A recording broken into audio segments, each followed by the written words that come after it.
to part 2 of my Emirates Q&A. I hope you enjoyed the first half. If you made it through and you're just watching this one straight after, then good luck. Go and grab yourself another drink because it's going to be another long one and it's going to get juicy. The Q&A. Someone asked how many times I applied. I only applied once.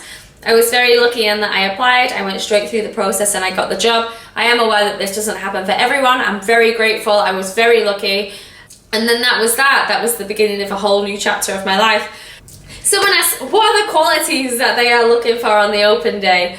Honestly, they're just looking for you to be you. They want you to be friendly. They want you to be approachable. You know, when you get on a plane, you don't want to like get on the plane, pay all your money, be super excited to go on holiday and have the air hostess like, hi. Do you know what I mean? Like, you have to be friendly. You have to be approachable. You have to be so excited. Well, not excited, but you have to just look like a nice, friendly person. I mean, the exercises that they get you to do happen to be in groups. They want to see how you work in a team. So you can't be that like one girl / boy that's just sat there like, I'm right and you're wrong. Most importantly, you have to smile the whole time, even if you think you look ridiculous. But yeah, trust me, that helps. Yeah, there's nothing wrong with smiling until you start to look a bit like a scary Chucky doll. But until then, it's fine. Does religion affect your chances on becoming Emirates cabin crew? No. They didn't even ask me about my religion in the whole of the interview process. I mean, it's personal preference. Dubai is a Muslim country. They do follow Muslim traditions and culture over there to a T. But no, it doesn't matter where you're from. My background is Catholic, so obviously it doesn't affect it at all. You never really get asked. You do in your training, you do like a Muslim day where you go and you learn all about their culture because a lot of your passengers obviously are from that background. But besides that, no, religion never really comes up again. It doesn't really ever play a part in the interview process whatsoever. Someone asked, when you went to training college, are you trained on the A380 and the B777? Yeah, you get both training. A lot of crew prefer flying on the 777 because it's much easier, there's less passengers, it's way more chilled. They seem to do like nicer flights. The A380 is an absolute pain. I mean, it's hard work. You have double the amount of passengers, and that's just an economy alone. Obviously, you have the upstairs too. Boarding takes longer. The meal service takes longer. The cabin crew breaks are a lot shorter. On long haul flights, I think it's after 10 hours, you get like a small break. But because you have to work more and things take longer on the A380 and there's more crew, the breaks are obviously a lot smaller. But yeah, like if I had to choose which one I would work on, I would always pick the 777 because the 380 was just, it was just hard work. It was an exhausting shift. Even if it was just an hour flight, it felt like 5. Yeah, the 777 is much better. Someone asked, do you get trained in medical? Yes, you do. You do a course on first aid, you learn how to do CPR, you learn how to help give birth.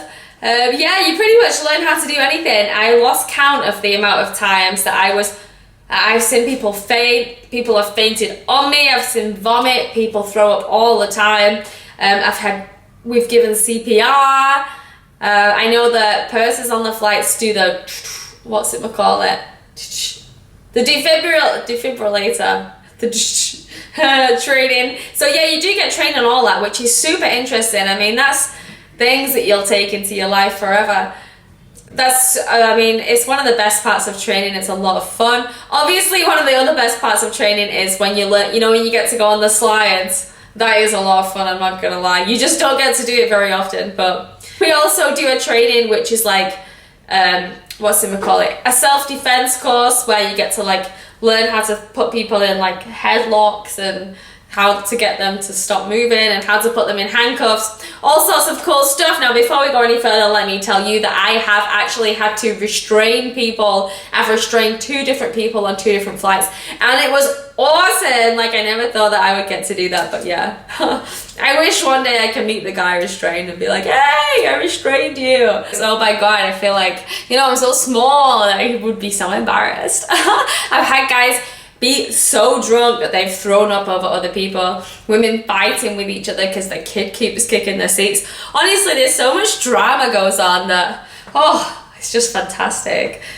Yeah, so someone has asked, you know, do you get to choose where you live and who you live with? No, as soon as you apply for Emirates, you get assigned a room, you get assigned a location, and you get assigned a roommate. So you can turn up, you could be in the middle of nowhere. When I first went, I was living in the middle of the desert. I had 2 Scottish girls as roommates that I was quite lucky that they was both really nice.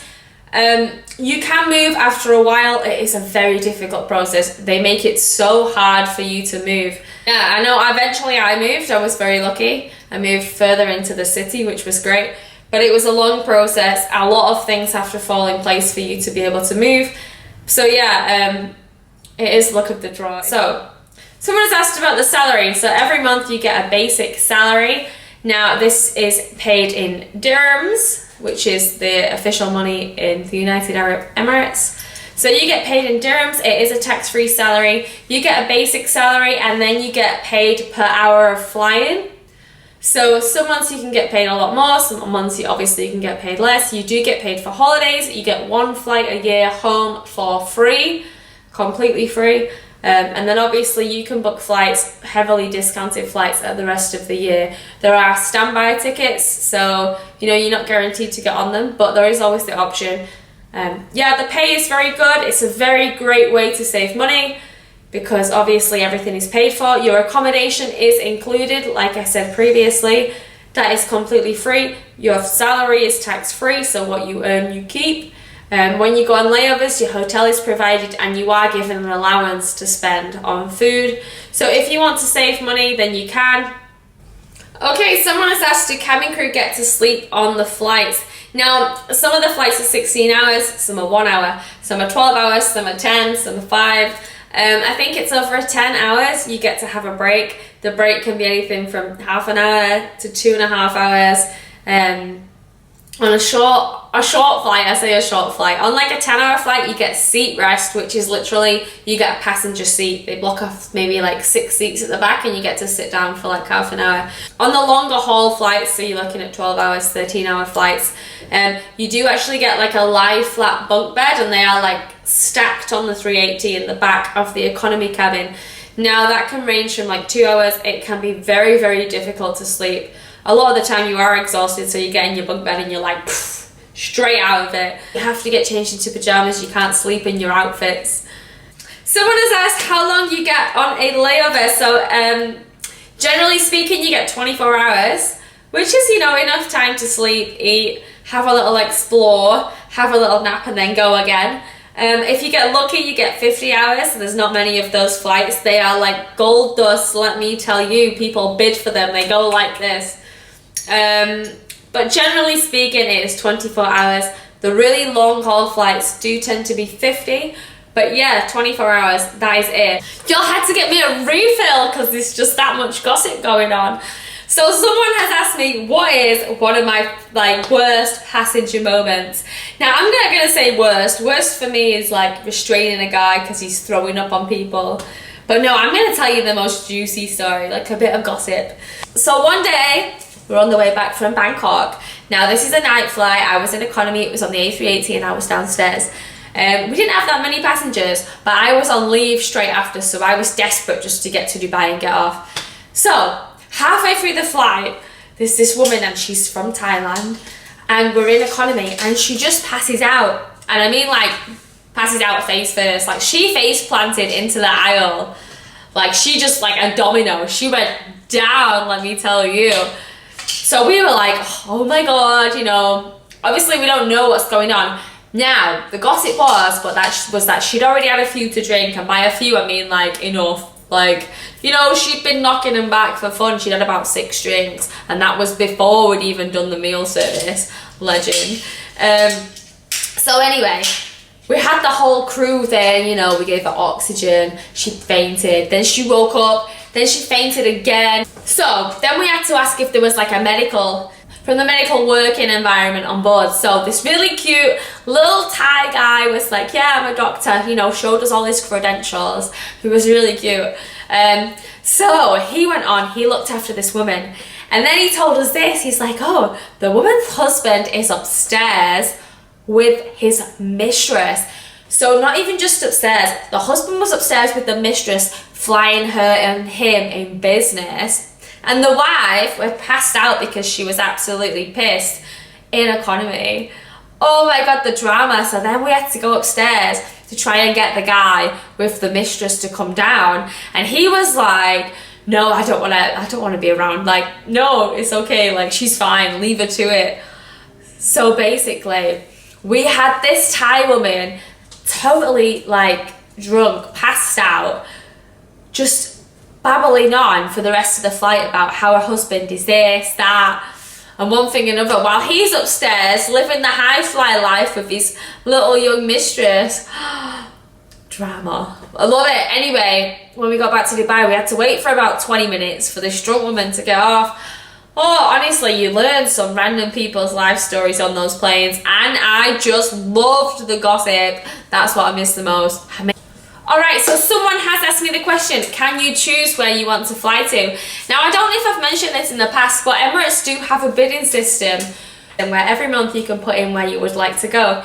Now, this works on like a rota, so you get put into groups. Let's say there's 7 groups.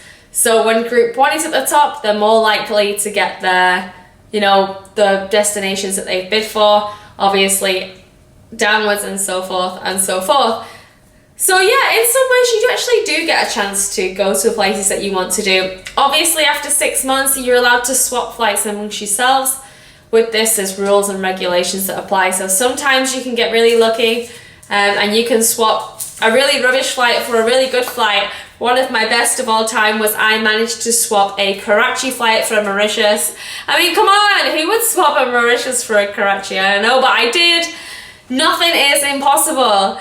So yeah, if you really want something, then you just can bid for it and hopefully you will get to go. Somebody has asked me questions about a law degree.